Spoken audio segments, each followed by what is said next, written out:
hermanos, el Señor les bendiga. Bienvenidos a su programa Palabra de Vida.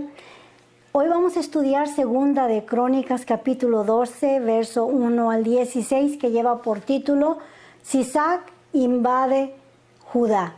Para eso vamos a leer unos versos de partida, como siempre, honrando al Padre, al Hijo y al Espíritu Santo, y dice así su palabra.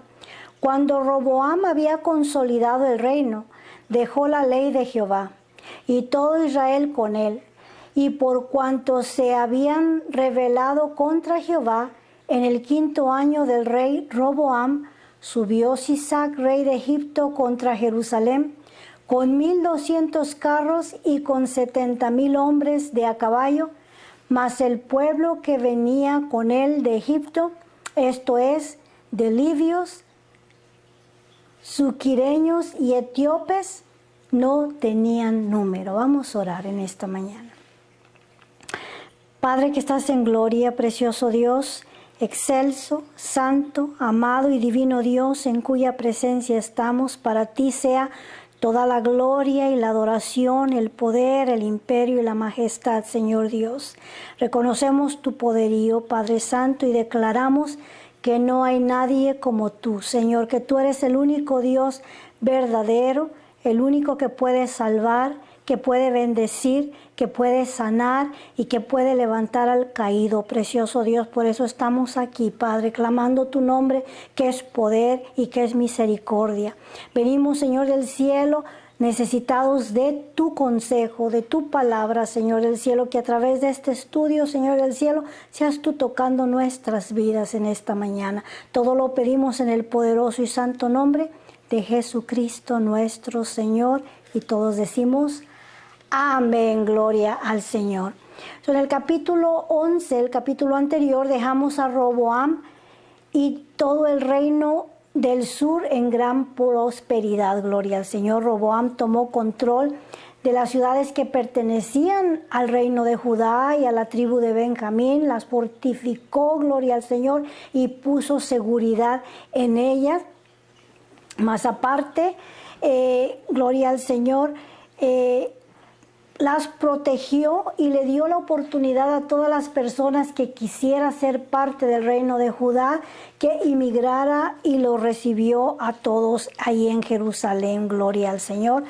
Ahora, dijimos que ya que los sacerdotes habían sido expulsados por Roboam del reino del norte, los sacerdotes dejaron sus tierras, sus ejidos, sus casas y vinieron a morar en Jerusalén para continuar con la administración del templo. Y leímos, ¿verdad?, que por 3 años se entregaron de completo a la adoración a Dios. Esto funcionaba conforme Dios quería que se hiciera, todos en orden, gloria al Señor.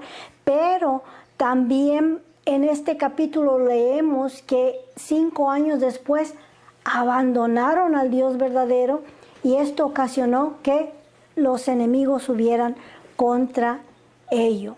Ahora, en 3 años fue que Jeroboam fue confirmado. Cuando él se sintió seguro del reino, fue que empezó a abandonar la palabra de Dios o las leyes de Dios, y Dios, que es justo y soberano, también le abandonó. Ahora vemos que había apostasía en las tribus del norte, y esa apostasía se había extendido también hacia las tribus del sur, donde estaba la adoración a Dios, también ya se había contaminado. Por tanto, Dios permitió que los enemigos vinieran a sitiarlos y hacerles la guerra a la tribu de Judá. Leímos el verso 1 que dice: cuando Roboam había consolidado el reino, cuando se sintió seguro, dejó la ley de Jehová y todo Israel con él. Y por cuanto se habían rebelado contra Jehová, en el 5º año del rey Roboam, subió Sisac, rey de Egipto, contra Jerusalén. Hemos leído hemos visto el patrón crónico de Israel, que cuando Dios los prosperaba, En esa prosperidad el pueblo tendía a abandonar a Dios. Y en esta ocasión el cronista, el escritor, es cuidadoso en documentar la razón de esta invasión. Nos dice que este rey de Egipto de nombre Sisac subió contra Roboam a causa de la apostasía que se había levantado ahí en las tribus de Judá. Ya las tribus del norte se encontraban en apostasía, ahora en las tribus del sur. Y como dije anteriormente, apostasía es abandonar al verdadero Dios. Y vinieron con una fuerza los egipcios junto con otro grupo de rebeldes, con todo su armamento, con todo su ejército, dice, con 1,200 carros y con 70,000 hombres de a caballo, más el pueblo que venía con él de Egipto, esto es, de libios, suquianos, etíopes, no tenía número. La infantería, los que iban a pie, no se podía contar sin número. O sea que esta era una gran cantidad de ejército que era para tener miedo, y eso es lo que ocasionó a la tribu de Judá. Sintieron el temor, ¿verdad?, de estar sitiados por Egipto y por toda esta gente terrible. Y tomó las ciudades fortificadas de Judá y llegó hasta Jerusalén. A este momento miramos que todas las ciudades que mencionamos, posiblemente unas 12 aproximadamente, si no es que más, fueron tomadas por este rey de Egipto y ahora están alrededor de Jerusalén para tomarla también. Entonces vino el profeta Semaías a Roboam y a los príncipes de Judá que estaban reunidos en Jerusalén por causa de Sisac. Este profeta Semaías fue el mismo que 5 años atrás les había profetizado, ¿verdad?, de parte de Dios, que no fueran en guerra contra sus hermanos. Roboam había preparado sus 180,000 hombres para ir a pelear contra las tribus del norte, contra las 10 tribus, a causa de que le mataron su tesorero. Sin embargo, este profeta, Semaías, vino y profetizó y les dijo que el Señor no quería que pelearan, que cada uno se regresara a sus casas, porque la división del reino era de parte de Dios. Ahora también viene ante esta situación a traerles profecía, a traerles palabra de Dios, y les dice: así ha dicho Jehová, vosotros me habéis dejado, y yo también os he dejado en manos de Sisac. Muy claro, no amortiguó las palabras de Dios, no le dio la vuelta. Ustedes me dejaron a mí, y por cuanto me han abandonado, ahora yo también los abandonaré, o los abandoné en manos de sus enemigos, porque ya habían tomado varias ciudades. En toda la historia de Israel siempre había ese pacto de Dios con ellos. Se les decía: mientras ustedes permanezcan fieles a mí, yo me voy a encargar de prosperarlos, de guardarlos de sus enemigos, pero el día que ustedes me abandonen, también yo los dejaré. Eso era como un pacto que Dios tenía con ellos, mutuo. Era condicional. Si me sirven, pues yo también me comprometo a guardarlos y a cuidarlos. Y miramos en el libro de los Jueces ese patrón crónico. Mirar que cuando la nación caía en manos de sus enemigos, clamaban a Dios, y Dios, en su amor, en su misericordia y en su infinita gracia, acudía y los rescataba. Esa generación permanecía firme al Señor al ver la mano de poder de Dios, pero las siguientes generaciones otra vez más se desviaban tras la idolatría, tras los ídolos, tras los dioses paganos. Ahora, la promesa era que Dios estaría con ellos mientras ellos le fueran fiel. Y a pesar de tantos ejemplos que miramos y que ellos vieron también a través de la palabra de Dios, no aprendían su lección porque volvían a cometer el mismo pecado de apostasía o de idolatría, que es fornicación espiritual. Ahora, como dije, en la opresión siempre tendían a buscar a Dios, pero cuando estaban en la prosperidad tendían también a abandonar al verdadero Dios. Y Dios los libraba y se volvía a repetir lo mismo una y otra vez. Y eso no es solamente en la historia de Israel, también lo hemos visto en la historia de la iglesia a través de los tiempos. Dios ha derramado de su poder, ha enviado avivamientos, gloria al Señor, en los cuales surgen nuevas denominaciones a causa de ese avivamiento, pero luego comienzan con sus organizaciones de hombres y sus seminarios y destruyen lo que Dios hizo, el poder de Dios con el cual esa iglesia comenzó. De momento, con nuestras propias organizaciones destruimos la obra de Dios.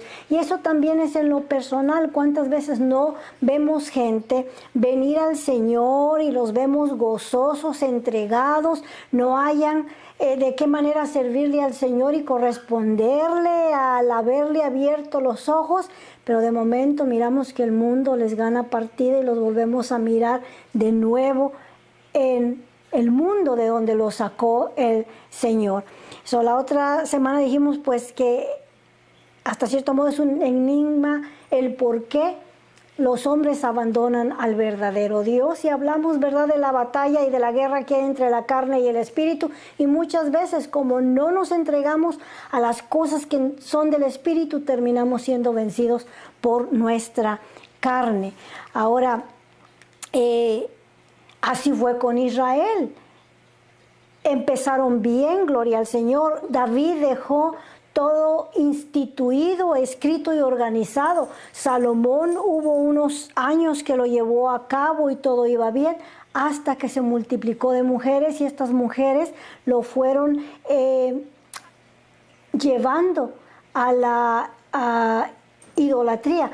Aunque él no adoraba directamente, sus mujeres lo llevaban delante de sus altares y le decían: mira, así es como nosotros adoramos a nuestros dioses, y le ponían incienso en las manos, le decían: se avienta así, y él comenzó a participar, y después se le hizo fácil también participar de la idolatría, y así fue que Dios miró sus actos y le quebrantó el reino, o lo dividió el reino, en pocas palabras. Dice el verso 6: y los príncipes de Israel y el rey se humillaron y dijeron: justo es Jehová. En los versos anteriores leímos que abandonaron la ley de Dios, pero cuando la lumbre le llegó a los zapatos, cuando miraron el enemigo estar fuera de la ciudad para tomarlos por presas, entonces se humillaron al Señor. Y que pues diremos, la realidad es que no podían decir nada, pues habían cometido una falta en contra de Dios. Y dijeron: Dios es justo, Dios está en lo correcto. Y eso es así, mis hermanos. Cuando nosotros abandonamos la ley de Dios, va a venir juicio sobre nuestra vida. Y cuando el juicio viene, no es justo que nosotros queramos juzgar a Dios. Tenemos que mirar los actos de nuestra vida y hacer un examen de conciencia y decir: Dios tiene razón, lo que me ha venido a mi vida ha sido porque me he desconectado de las cosas de Dios. Ellos fueron sensatos y dijeron: Dios es justo, Dios tiene la razón, nos hemos desviado de sus estatutos y de su palabra y de sus mandamientos.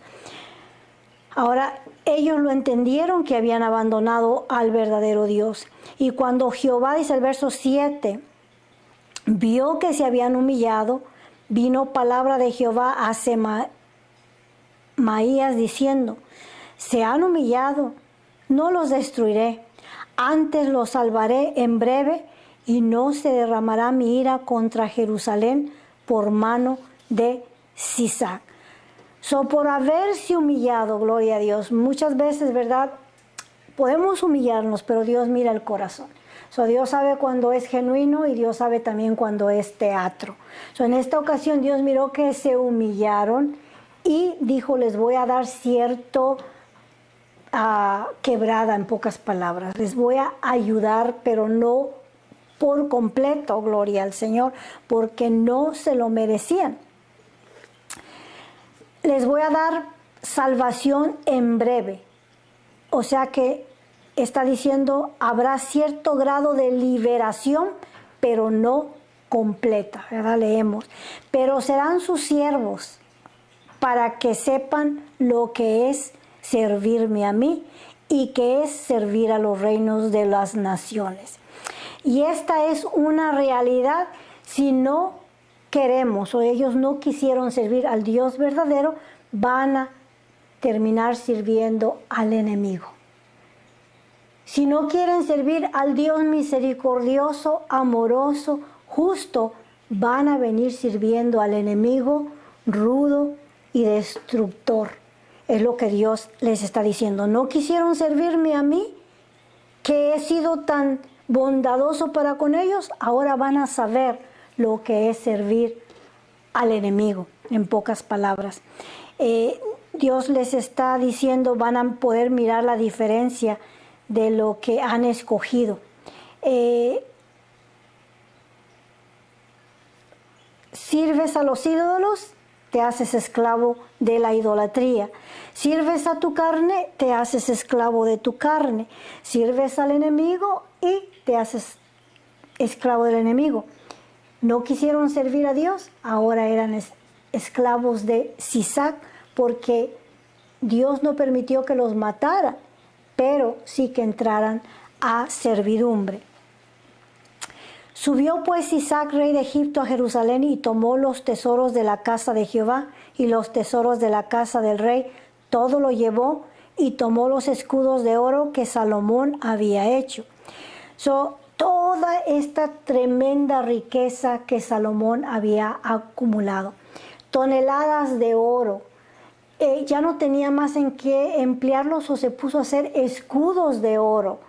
Y esos escudos, no duda que Jeroboam, vamos a ir al rey, al líder de las tribus del norte, cuando Salomón escuchó que estaba ganando popularidad entre las tribus del norte, Salomón se puso celoso y lo comenzó a perseguir. Por tanto, Jeroboam se fue a Egipto.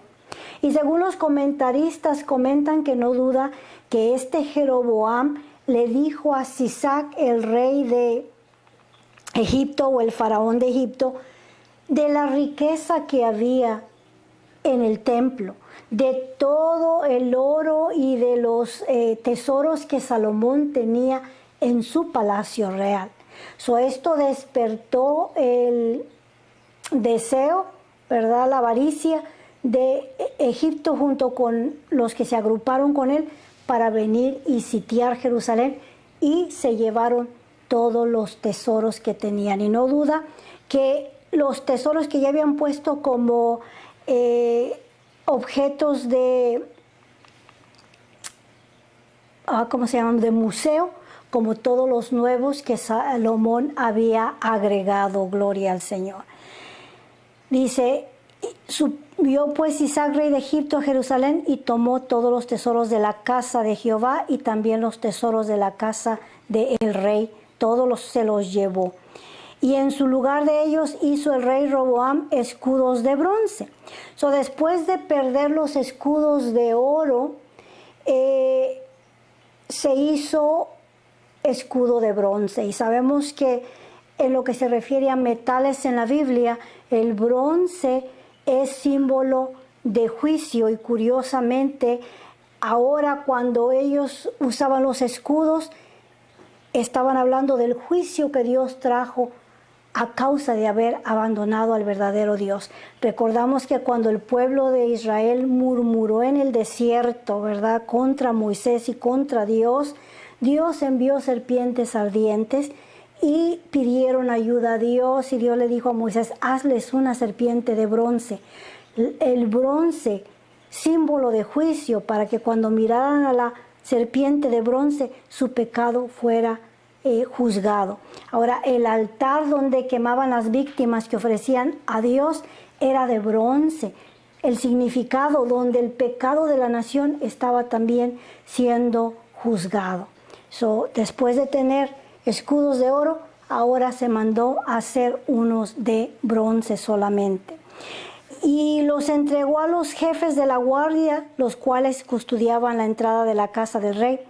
Cuando el rey iba a la casa de Jehová, venían los de la guarda y los llevaban, y después los volvían a la cámara de la guarda. Y cuando él se humilló, la ira de Jehová se apartó de él para no destruirlo del todo, y también en Judá las cosas fueron bien. Le fue bien en humillarse a Dios, porque Dios les tuvo compasión y misericordia. Ahora, Dios permitió que se llevaran los tesoros, pero no los destruyeron a ellos. O sea, llevaron todo lo que tenía valor, pero les guardó su vida. Verso 13 dice, fortaleciendo pues Roboam reinó en Jerusalén, y era Roboam de 41 años cuando comenzó a reinar, y 17 años reinó en Jerusalén, ciudad que escogió Jehová de todas las tribus de Israel, para poner en ella su nombre, y el nombre de su madre de Roboam fue Naama, amonita. Gloria al Señor. Comenzó a reinar de 41 años, reinó por 17. Estamos hablando de 58 años lo que vivió este Roboam. En realidad no llegó anciano, podemos ver eso aquí. Ahora, algo interesante, su madre era amonita, a la cual su padre Salomón le hizo un templo para su dios pagano. Esta mujer se cree que era una de sus favoritas, por la cual le hizo un templo en el Monte de los Olivos, enfrente de donde estaba el templo de Dios, en el monte de Ofel, y ahí iba ella a ofrecer incienso a el Dios que ella servía, el Dios de los amonitas. Ahora podemos mirar que Roboam creció entre dos pensamientos, ¿verdad? Su padre Salomón iba a la casa de Dios y ofrecía sacrificios al verdadero Dios, pero también este muchacho creció viendo a su madre ofrecer sacrificio a los ídolos. Por tanto, podemos decir que este Roboam ya se encontraba con un corazón dividido desde un principio. No estaba 100% decidido a quién servir, si a Jehová el Dios verdadero o al Dios que su madre le había hecho su altar. Estuvo titubeando todo el tiempo en quién servir, y obviamente podemos ver que al final se decidió servir al Dios de su madre, y a causa de entregarse a la idolatría fue que llegaron a ser presas del rey de Egipto, el cual los tiene como presos porque están dominando sobre ellos, aunque aún viven ahí en Jerusalén. E hizo lo malo porque no dispuso, aquí miramos, su corazón para buscar a Jehová. Este es un verso muy interesante, porque conforme vamos a mirar a los reyes, cuando llegan al final de su carrera, al final de su jornada o mueren, podemos mirar que esta frase está en el epitafio de su tumba. Cuando mueren, podemos leer, e hizo lo bueno ante los ojos de Dios, y también podemos leer que la mayoría hizo lo malo ante los ojos de Dios. La mayoría ha hecho lo malo, y qué terrible, ¿verdad? Como digo, tener ese epitafio sobre tu tumba, declarando que no honraste al Dios verdadero. Y lo triste aquí que nos dice que no preparó o no dispuso su corazón para buscar a Dios. Ya hablamos de que se encontraba con un corazón dividido entre los ídolos de su madre y el Dios verdadero de su padre. Y es importante, ¿verdad?, preparar nuestro corazón y proponernos también servir a Dios. Establecer en los propósitos de la vida, yo voy a buscar al verdadero Dios, voy a poner todo mi empeño por agradar a Dios. Ahora, ¿cuánta gente no hay dividida? Quieren servir a Dios, pero también quieren servir al mundo. Si pusieras tu empeño en verdad a servir a Dios y con la ayuda de Dios, déjame decirte que sí se puede honrar y servir al Dios verdadero. Ahora, yendo al libro de Daniel y hablando de este joven Daniel, que fue llevado cautivo a Babilonia en sus años de adolescencia. Leemos en el capítulo 1 que Daniel, al igual que Medrac, Meshach y Abednego, propuso en su corazón no contaminarse. Él ya lo había propuesto de antemano para que cuando llegara el momento de ser retados o el momento de ser probados, no le costara decidir qué es lo que iba a hacer. Ya iba determinado, no me voy a contaminar con la comida del rey o con los rituales paganos del rey. Yo voy a guardarme para el Dios verdadero, y así lo hizo. Podemos mirar que gobernó en esa nación, pero que nunca se olvidó de honrar al verdadero Dios. Ahora, como joven, como persona y alma que tenemos que salvar, tenemos que proponernos desde un principio servir a Dios. No podemos decidir cuando ya estamos delante de la prueba que no vamos que vamos a servir a Dios, porque vamos a caer. Yendo al ejemplo de José, también el soñador, cuando esta esposa de Potifar vino a seducirle, él ya había propuesto en su corazón comportarse como un hijo de Dios, y cuando ella lo quiso seducir, él ya estaba determinado de dejarle ahí la capa y salir huyendo.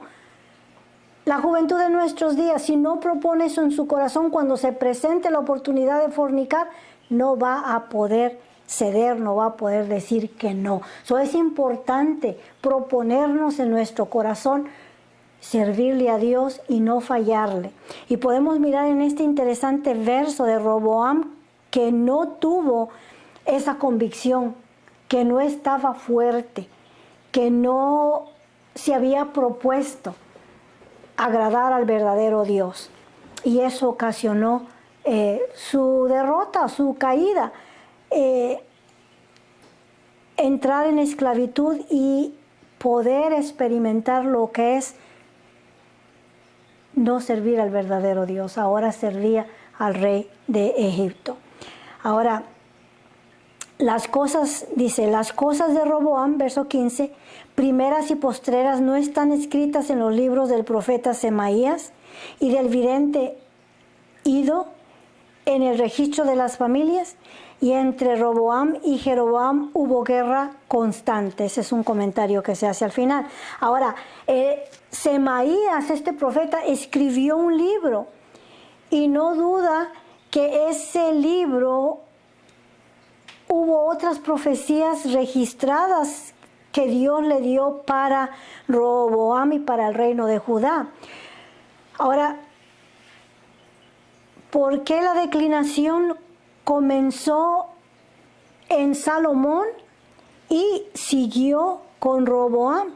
Ahora, no tenemos el libro de Semaías, ni tampoco tenemos las visiones de este profeta Aido o del vidente Aido.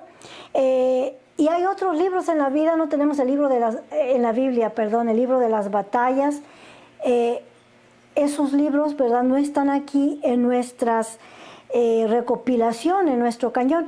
Pero gracias a Dios que no nos va a juzgar por lo que no tenemos, sino por lo que tenemos. Por este libro que nosotros tenemos, la información que tenemos, Dios nos va a juzgar, no por los que no tenemos. Es que no nos preocupemos. Ahora, para el que está en Cristo, dice que no se preocupe, porque no hay ninguna condenación. Ahora pues, no hay ninguna condenación para los que están en Cristo Jesús. No se preocupe, ese juicio no es para nosotros, pero sí para los que tienen este libro y no lo leen, gloria al Señor. Ahora nos dice al final que entre Roboam y Jeroboam hubo guerra constante. Ellos no experimentaron la paz.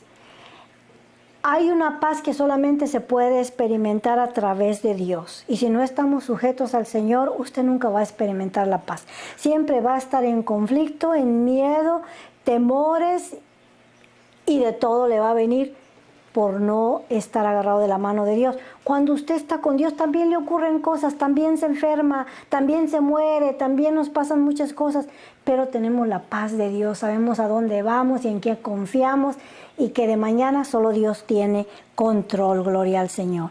Leemos el último verso que dice, y durmió Roboam con sus padres, camino que todos vamos a tomar. La diferencia es cómo vivimos delante de Dios, haciendo lo bueno o haciendo lo malo. Y fue sepultado en la ciudad de David y reinó en su lugar Abías, su hijo. La semana que viene vamos a mirar el reinado de Abías. Miramos cómo lo fue preparando Roboam para que tomara su lugar. Era su hijo favorito y así fue.